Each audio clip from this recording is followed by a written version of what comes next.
2-3 ದಿನ ಆಗಿದೆ. ಅವ್ರ ಅನುಭವ ಏನು ಎತ್ತ ಅನ್ನೋದನ್ನ ಕೇಳೋಣ. ನಮಸ್ಕಾರ ರೀ. ನಮಸ್ತೆ. ಎಲ್ಲಿಂದ ಬಂದಿದ್ದೀರಿ ತಾವು? ಹೊಸಪೇಟೆಯಿಂದ. ಹೆಂಗಿದೆ ಮಹಾಕುಂಭ? ಬಹಳ ಚೆನ್ನಾಗಿದೆ.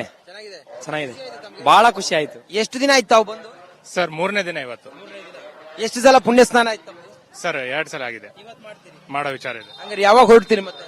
ಸರ್ ಇವತ್ತು ನೈಟ್ ಅಥವಾ ನಾಳೆ. ಇಷ್ಟು ಜನ ಯಾವಾಗಾದ್ರೂ ಬೇರೆ ಕಾರ್ಯಕ್ರಮದಲ್ಲಿ, ಧಾರ್ಮಿಕ ಕಾರ್ಯಕ್ರಮದಲ್ಲಿ ನೋಡಿದೀರಾ? ಸರ್ ಯಾವಾಗ್ಲೂ ನೋಡಿಲ್ಲ ಸರ್, ಇದು ಮೊದಲನೇ ಸಲ ನೋಡ್ತಿರೋದು. ಬಹಳ ತುಂಬಾನೇ ಖುಷಿ ಆಗ್ತಿದೆ. ಇಷ್ಟು ಜನ ನನ್ನ ಲೈಫ್ ನಲ್ಲೇ ನೋಡಿಲ್ಲ, ಇಂತ ಯಾವುದೇ ಅರೇಂಜ್ಮೆಂಟ್ ನೋಡಿಲ್ಲ, ಇಂತ ಕುಂಭ ಮೇಳನೇ ನೋಡಿಲ್ಲ ಯಾವತ್ತು ನಾನು. ನಾವು ಬಂದು ಕೂಡಲೇ ನಾವು ಬರ್ತಿದ್ವಲ್ಲ ಅಂತೇಳಿ ಯಾರಾದ್ರೂ ಹೇಳಿದ್ಯಾ ನಿಮ್ಮ ಹತ್ರ? ಸರ್ ಹೇಳಿದಾರೆ ಸರ್, ಇವಾಗೆಲ್ಲ ಹೇಳ್ತಾ ಇದಾರೆ ನಮಗೆ. ಅವ್ರಿಗೆಲ್ಲರಿಗೂ ಮನಸ್ಸಾಗ್ತಾ ಇದೆ ಬರ್ಲಿಕ್ಕೆ. ನಾವೆಲ್ಲರಿಗೂ ಅಪ್ರೋಚ್ ಮಾಡ್ತಾ ಇದೀವಿ, ಬನ್ರಿ ಇಂಥದ್ದು ಇನ್ನೊಂದ್ಸತಿ ನೀವು ನೋಡೋಕೆ ಆಗೋದಿಲ್ಲ ಅಂತ.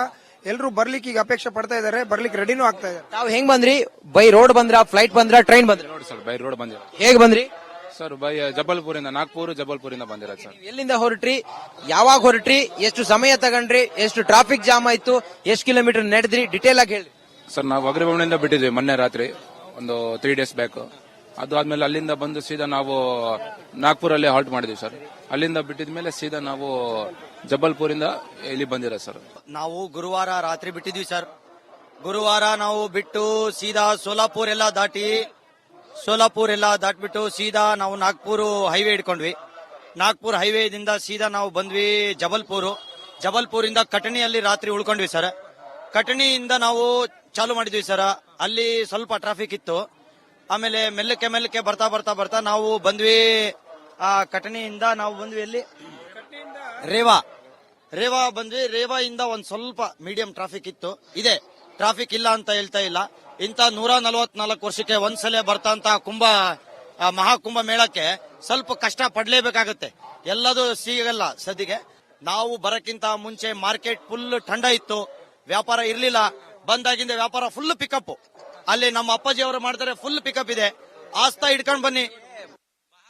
ಬಂದು ಪುಣ್ಯ ಸ್ನಾನ ಮಾಡಿರುವ ಇಂಪ್ಯಾಕ್ಟ್ ನಿಮ್ ಊರಲ್ಲಿ ಗೊತ್ತಾಗ್ಬಿಟ್ಟಿದೆ ಅಂತೀರಿ? ನಾವು ಆಲ್ರೆಡಿ ಸ್ನಾನ ಮಾಡಿ, ಎಲ್ಲದೂ ಸ್ನಾನ ಮಾಡಿ, ಸೂರ್ಯ ದೇವರಿಗೂ ಸ್ನಾನ ಮಾಡಿ ಅರ್ಪಿತ ಮಾಡ್ಬೇಕಾದ್ರೇನೆ ಎಲ್ಲ ನಮಗೆ ಬಂದ್ಬಿಡ್ತು. ಕಣ್ಣಲ್ಲೆಲ್ಲ ನಮಗೆ ನೀರು. ಯಾಕಂದ್ರೆ ನಾವು ಮಾಡಿರೋದು ಏನು ಗೊತ್ತಿರಲಾರ್ದಂತ ತಪ್ಪು ಮಾಡಿದ್ರು ಕೂಡ ನಮ್ಮ ಅದ್ರ ತಲೆಯಲ್ಲಿ ಮಾತು ಕೇಳ್ತಾ ಇದ್ರೆ ಮೈ ರೋಮಾಂಚನ ಆಗತ್ತೆ ರೀ ಸರ್. ರೋಮಾಂಚಕವಾದದ್ದೇ ಸರ್, ಇದು ರೋಮಾಂಚಕವಾದದ್ದೇ. ನಾವು ಕೂಡ ಹೋಗ್ಬೇಕು ಬೇಡ ಅಂತ ಇದು ಮಾಡಿದವರು. ರಾತ್ರಿ ನಾವು ಒಂದು ಮೀಟಿಂಗ್ ಮಾಡಿದ್ವಿ. ರಾತ್ರಿ 8:00 ಮೀಟಿಂಗ್ ಮಾಡಿದ್ವಿ ಸರ್.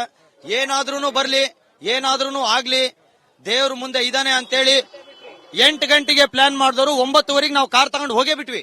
ನಾವು ಯಾವ್ದನ್ನು ಯೋಚನೆ ಮಾಡಿದ್ರಿ. ಬಹಳ ಖುಷಿ ಆಯ್ತು ಎಲ್ರಿಗೂ. Super sir, super. Once in life time experience miss ಮಾಡಬೇಡ್ರಿ. ಒಂದು ಭಜನೆ ಮಾಡ್ರಿ ಶಿವಂದು. ಶಿವ ಶಿವ ಎಂದರೆ ಭಯವಿಲ್ಲ, ಶಿವನಾಮಕ್ಕೆ ಸಾಟಿ ಬೇರಿಲ್ಲ, ಶಿವನಾಮಕ್ಕೆ ಸಾಟಿ. ಇದು ಕನ್ನಡಿಗರ ಮಾತಾಗಿದೆ. ಆ ಮೂಲಕ ಮಹಾಕುಂಭ